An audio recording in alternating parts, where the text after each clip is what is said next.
भंडारा गोंदिया जिला वासियों के लिए खुश खबर है। अब आपका मनपसंद channel BS crime India news अब आपके केबल नेटवर्क पर, जी हां, अपने केबल नेटवर्क के एशियन चैनल नंबर 50 पर उपलब्ध है। BS क्राइम इंडिया न्यूज पर खेल, राजनीतिक, क्राइम, साहित्य व अन्य खबरें प्रकाशित की जाती है। हमारे साथ जुड़ने के लिए तथा हमारे चैनल में खबरें, विज्ञापन आदि के लिए संपर्क करें 8669151757 पर।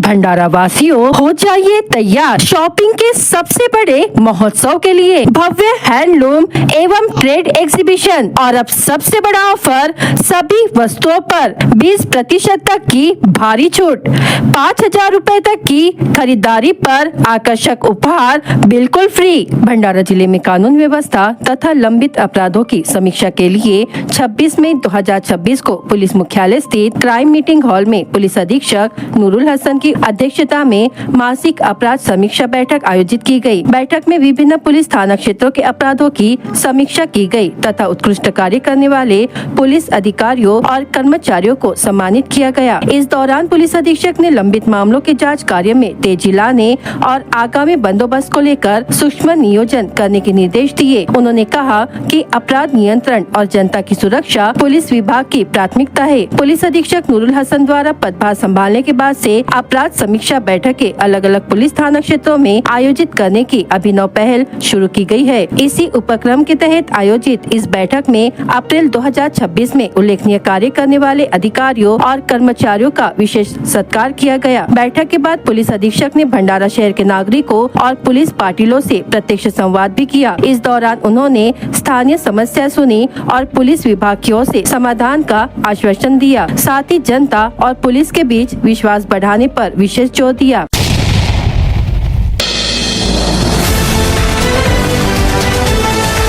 भंडारा वासियों, हो जाइए तैयार शॉपिंग के सबसे बड़े महोत्सव के लिए। भव्य हैंडलूम एवं ट्रेड एग्जीबिशन और अब सबसे बड़ा ऑफर, सभी वस्तुओं पर 20% तक की भारी छूट, 5000 रुपए तक की खरीदारी पर आकर्षक उपहार बिल्कुल फ्री। काधा पुलिस स्टेशन क्षेत्र में पुलिस ने जानवरों के साथ क्रूरता और अवैध परिवहन के खिलाफ बड़ी कार्रवाई करते हुए 5,20,000 रुपए का मुद्देमाल जब्त किया है। जानकारी के अनुसार पुलिसकर्मी चौहान अपनी टीम के साथ पेट्रोलिंग कर रहे थे। इसी दौरान मुखबिर से मिली गुप्त सूचना के आधार पर मौजा अजीमाबाद शिवार के सिल्ली रोड परिसर पर छापा मारा गया। कार्रवाई के दौरान महिंद्रा बोलेरो पिकअप वाहन क्रमांक MH36 AA 4018 को रोका गया, जिसे आरोपी मालची निवासी गौरव हरिचंद तलमले उम्र 25 वर्ष चला रहा था। जाँच में पाया गया कि वाहन में 4 गौवंशीय पशुओं को अमानवीय तरीके से ठूसकर बांधा गया था। नियम के अनुसार प्रत्येक पशु के लिए पर्याप्त जगह होना आवश्यक है, लेकिन आरोपी ने कम जगह में पशुओं को छोटी रस्सियों में बांधकर बिना चारा पानी के परिवहन किया। पुलिस ने वाहन से 4 गौवंशीय पशु, जिनकी कुल कीमत 20,000 रुपए आकी गई, तथा 5 लाख रुपए कीमत की महिंद्रा बोलेरो पिकअप जब्त की। कुल मिलाकर 5,20,000 रुपए का मुद्देमाल जब्त किया। इस मामले में विविध धाराओं के तहत मामला दर्ज किया गया है। मामले की आगे की जाँच काधा पुलिस कर रही है।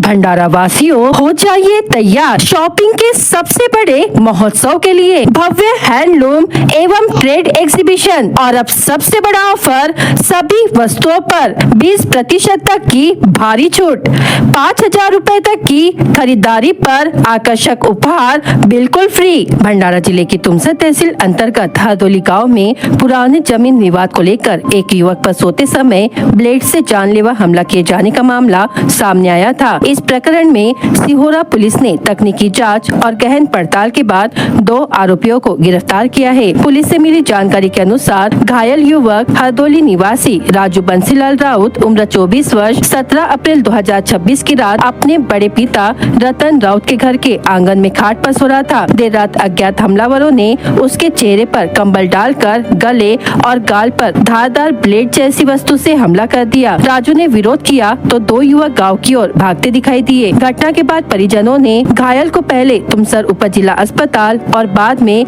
गंभीर हालत में सामान्य अस्पताल भंडारा में भर्ती कराया। घायल के बयान और मेडिकल रिपोर्ट के आधार पर सिहोरा पुलिस में विविध धाराओं के तहत मामला दर्ज कर जाँच शुरू की गयी। जाँच के दौरान पुलिस को शुरुआत में कोई ठोस सुराग नहीं मिला। इसके बाद सिहोरा पुलिस, स्थानीय अपराध शाखा और साइबर टीम ने तकनीकी एवं गोपनीय जांच की। जांच में सामने आया कि राजू राउत का आरोपियों के साथ जमीन को लेकर पुराना विवाद चल रहा था। पुलिस ने मामले में आरोपी हरदोली निवासी शैलेश चरण राउत उम्र 38 वर्ष एवं नागपुर हिंगना रोड निवासी कुणाल रामू राउत उम्र 30 वर्ष दोनों को 24 मई 2026 की रात गिरफ्तार कर लिया गया। मामले की आगे की जाँच जारी है।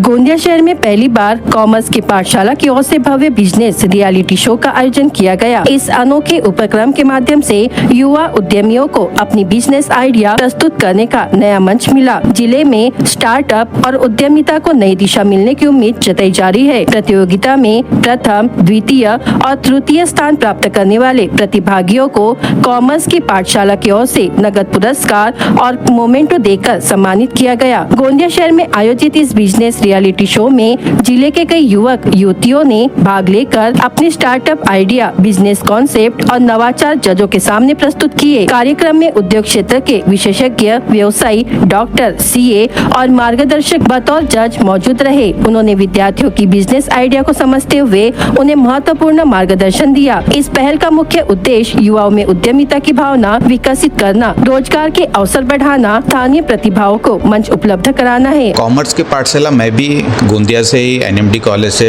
कॉमर्स पढ़ा हुआ हूँ मैं। यहाँ पर फिजिक्स वाला बच्चों ने यहाँ पर फिजिक्स वाला करके क्लासेस चालू किए थे उनका, तो मेरा काफ़ी इंटरेस्ट था कि कॉमर्स में भी इन्होंने कुछ यहाँ पे करना चाहिए। तो जब समझ में आया तो यहाँ पे कॉमर्स की पाठशाला चालू किए हैं। और मैं ये चाहता हूँ कि यहाँ पर, क्योंकि गोंदिया एक बिजनेस सिटी है, यहाँ पर बहुत ज़्यादा जॉब की अपॉर्चुनिटी और ये नहीं है, तो यहाँ पर हम लोग जो कॉमर्स की पाठशाला चालू किए तो यहाँ पर बच्चे लोगों को हर्ष है, हर्ष के साथ गुरदीप छाबड़ा है, तो ये दोनों जन मिलकर यहाँ पे कॉमर्स की पाठशाला चालू कर रहे हैं। और इसमें हम लोग किताबी ज्ञान न देते हुए इनको प्रैक्टिकल नॉलेज जो भी है, जिस तरीके से आज शार्क टैंक यहाँ पर इन्होंने प्रोग्राम ऑर्गेनाइज किए हैं, इसी प्रकार से और भी प्रैक्टिकल लर्निंग किस टाइप से हम लोग दे सकते हैं, अलग अलग आपको समय समय पे दिखेंगे यहाँ पे कि प्रैक्टिकल लर्निंग करवा रहे हैं ये लोग। और बच्चों को किताबी ज्ञान न देते हुए व्यापार किस तरीके से करना है, व्यापारी सिटी होने के कारण यहाँ पर उस तरीके का ज्ञान दिया जाएगा। गोंदिया में पहली बार इस तरह का बिजनेस रियलिटी शो आयोजित होने से विद्यार्थियों और युवाओं में खासा उत्साह देखने को मिला। युवा पीढ़ी को बिजनेस और स्टार्टअप क्षेत्र की ओर आकर्षित करने वाला यह उपक्रम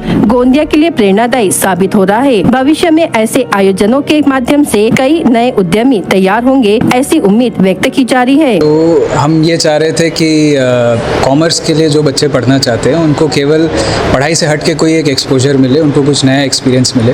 एंड ऐसा कुछ जो एक्चुअली बड़े शहरों में या जहाँ पर एक्सपोजर ज़्यादा होता है वहाँ पर ही उनको देखने को मिलता है। तो हमने कहा कि वैसा एक सिमुलेशन, चूँकि ये एक रिप्रेजेंटेशन भी है कि हमारी क्लासेस किस तरीके की होंगी। हम क्लासेस में केवल सब्जेक्ट नहीं पढ़ाना चाहते, केवल थ्योरी नहीं पढ़ाना चाहते, हम एक्चुअल बिजनेस कैसे काम करता है। हमारे पोस्टर पे भी लिखा है स्टार्टअप स्कूल, तो स्टार्टअप स्कूल भी हमारा एक बहुत इंपॉर्टेंट मॉड्यूल है और उसी का एक छोटा सा प्रदर्शन था।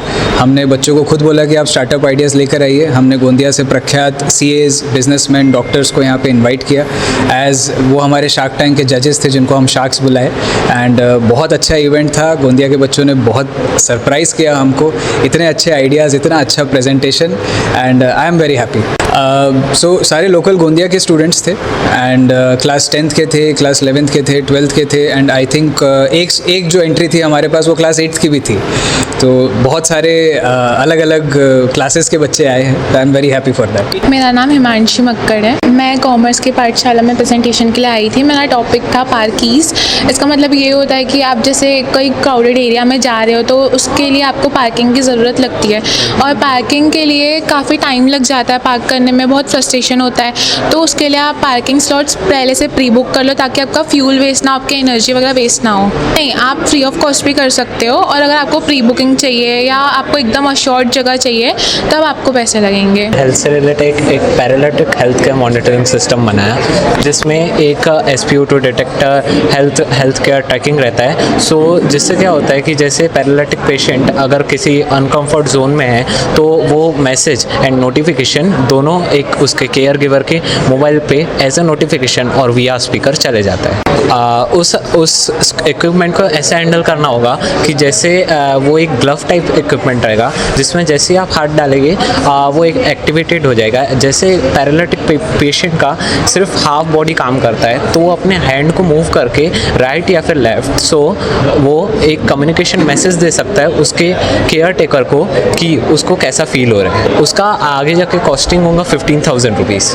हमारे समोसे में ऐसा है कि बड़े बुजुर्ग लोगों को समोसा तो खाना है लेकिन तेल और मैदा के कारण नहीं खा पा सकते, और जो ज़्यादा पड़े हैं वो बोलते हैं कि कैलोरीज ज़्यादा है, इसलिए हमने नया हल्के समोसे निकाले हैं जिसमें बुजुर्ग भी खाए, दवाई वाले भी खाए और हर कोई खा सकता है, कैलोरीज कम है इसके लिए। हमारे इधर मैदे की जगह आपको व्हीट मिलेगा, ओट्स मिलेगा और रागी का आटे का मिल सकता है जिसमें डाइजेशन भी अच्छा होता है और सेहत के लिए भी अच्छा रहता है। हमारा जो है एयर फ्राई किया जाएगा जिसमें सिर्फ कुछ ड्रॉप ऑयल यूज़ किया जाता है। वैसे डीप फ्राई करोगे तो अनहाइजीनिक होता है, लेकिन हमारे इसमें थोड़े से ड्रॉप यूज़ किए ऑयल के और समोसा तैयार। आज हमने कॉमर्स की पाठशाला में शार्क टैंक जो ऑर्गेनाइज था उसमें हमने प्रेजेंटेशन दिया और यकीन नहीं था, हमने सिर्फ आइडिया पेश किया और हमें सेकंड रैंक भी मिला।